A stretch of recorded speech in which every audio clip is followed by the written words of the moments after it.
Bismillahirrahmanirrahim. Assalamualaikum warahmatullahi wabarakatuh. Let me introduce myself.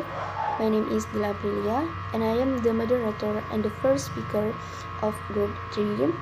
So, in this video, I and another member group will explain about the inflection and the parts of it.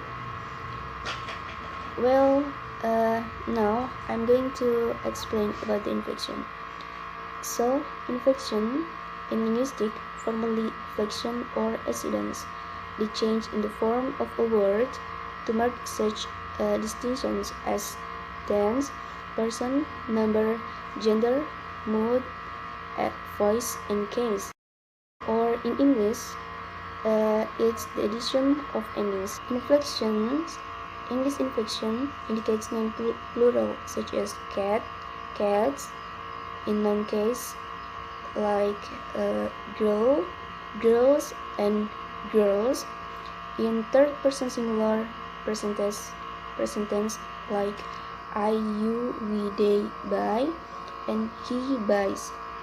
In past tense, for example, we worked, and we worked. In aspect, I have called and I'm calling. And in comparatives, big, bigger, and biggest. In inflection, there are three parts. The first is Lexemes, the second is regular and irregular inflections, and the last is form of noun. So, I'm going to explain the first.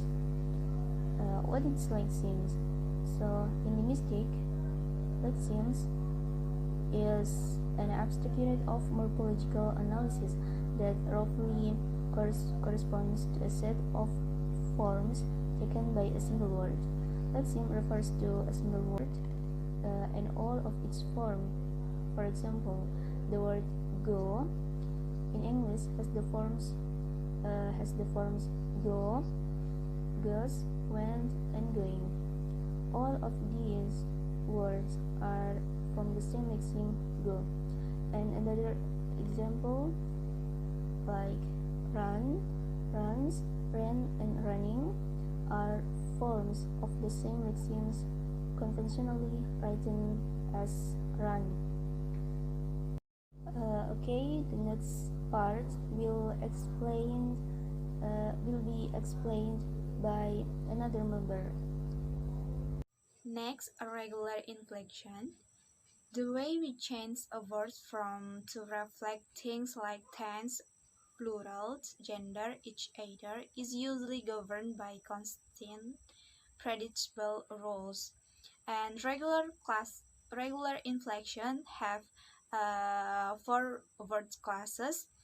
And first, plurals of nouns. The standard way to inflect a noun for plurality is to add s or s.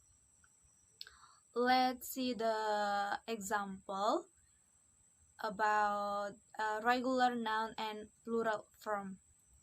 Second, adjective. Adjective inflect when we change them into their comparative and superlative forms. The example, adjective, comparative degree, and superlative degree. Next, third, adverbs. A large number of adverbs are formed from adjectives. The standard way of doing this is by adding lie to the end of the adjective, and this is the example for adjective and regular adverbs. For verbs, the majority of verbs take the ending d or ed to their base from the infinitive of the verb without to create both the past simple tense, simple tense, and past participle. And the example have three columns. First, based from, to past simple tense and past participle. I am Titin Aulia. I will present the material about irregular inflection. Irregular inflection, the way a word is inflected, doesn't seem to follow any rules or conveyance at all. Irregular inflection affects noun, adjective, adverb, verbs. Okay, the first about plurals of nouns. Nouns are largely inf- inflected in English. We do still inflect them to indicate plurals, that is, when there is more than one of some time. For example, irregular noun, a person become plural from people or person, a mouse, a maze, a goose, a geese, child, children, pot, feet. The second about adjective, the vast majority of adjectives follow the above conventions when forming the comparative or superlative degrees. However, there are a few adjectives that are irregular and have unique forms that do not conform to any spelling conventions. Because of this, they must all be memorized. For example, a regular adjective, the word of fun, becomes a degree of comparison more or less. Fun becomes superlative degree mass, less fun. Other becomes a bad becomes word superlative degree worse, and well becomes better. Superlative degree best and good. Better best. The chart about adverb atau the majority of adverb. Follow the above rulers when they are formed from adjective. Uh, Three are a number of irregular adverbs that go against the convenience of.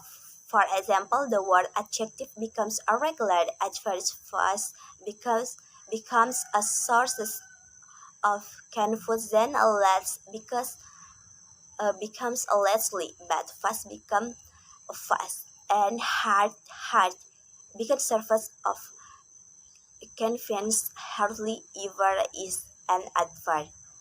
Of frequency, a meaning almost never. Straight, lively still exists as an adverb in phrases like step lively. However, it is more often used in the adverbial prepositional phrase in a lively manner. And some adverbs that have irregular comparative and superlative forms, for example, um, a regular adverb badly becomes comparative. The gray words become words.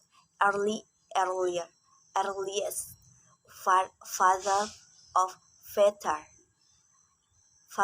fathers or fairhus.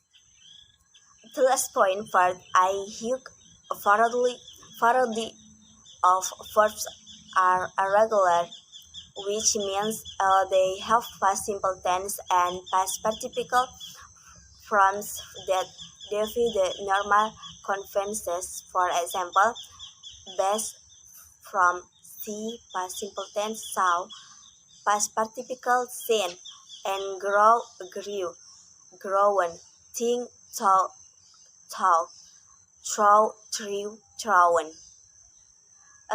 Maybe that's all I can explain. Thank you. Assalamualaikum warahmatullahi wabarakatuh. My name is Suhaini and I want to explain about form of nouns. In this form of noun, there are 9 points. The first, abstract noun. Abstract noun. Abstract noun is a noun that cannot be perceived using one of the 5 senses. For example, idea and quality. And the second, concrete noun.